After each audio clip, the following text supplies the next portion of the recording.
숨가쁘게 돌아가는 중국의 거대한 배터리 공장, 반도체 공장 조선소, 이제 전기차, 배터리, 반도체 선박.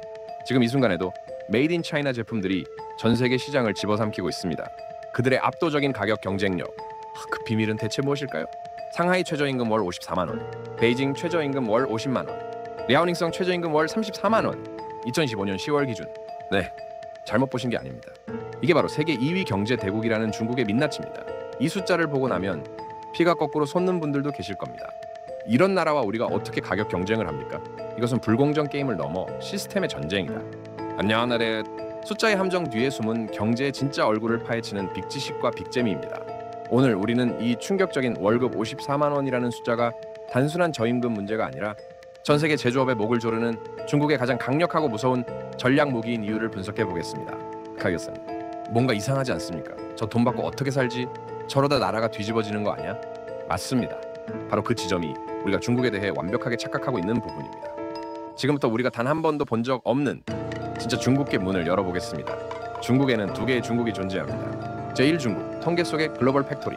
첫 번째 중국은 우리가 뉴스와 통계로 보는 중국입니다. 월급 54만 원의 노동자들이 전 세계를 향해 값싼 공산품을 토해내는 거대한 공장. 심지어 명문대를 졸업한 대졸자 90%가 월 190만 원도 못 벌고 절반은 110만 원 이하를 받습니다. 이것이 바로 중국의 가격 경쟁력의 원천이자 우리에겐 공포의 대상인 첫 번째 중국입니다. 제2중국, 현실 속의 기이한 낙원. 하지만 중국 내부로 들어가면 완전히 다른 세상이 펼쳐집니다. 두 번째 중국입니다. 제 중국인 친구는 월 100만 원 5천 위안을 법니다.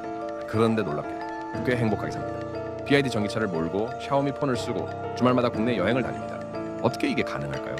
비밀은 격차와 적응에 있습니다. 중국은 도시와 시골의 물가 차이가 하늘과 땅 차이입니다. 통신비, 교통비 같은 공공부문은 국가가 찍어 눌러서 놀랄 만큼 저렴하죠. 집은 못 산다는 것을 체념하는 대신 그 안에서 최대한의 행복을 누리도록 적응한 겁니다. 식당 서빙만 해도 월 120만 원은 받습니다.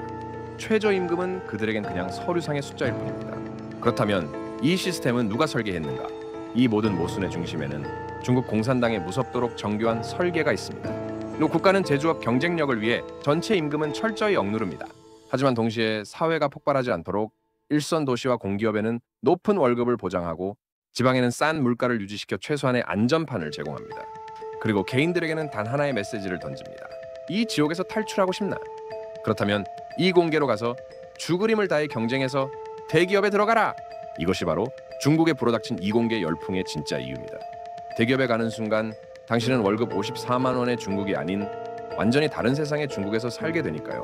결국 중국의 임금 시스템은 거대한 사회 전체를 움직이는 당근과 채찍기입니다. 대다수에게는 저임금이라는 채찍을 휘둘러 국가의 경쟁력을 만들고 소수에게는 대기업 입사라는 당근을 보여주며 체제에 순응하게 만듭니다. 이 무섭도록 효율적인 시스템. 우리는 과연 이 거대한 괴물과 경쟁할 수 있을까요? 아니, 경쟁이라는 것이 애초에 가능하기는 한 걸까요? 이 거대한 괴물은 과연 스스로를 먹어치우게 될까? 아니면 전 세계를 먼저 삼키게 될까?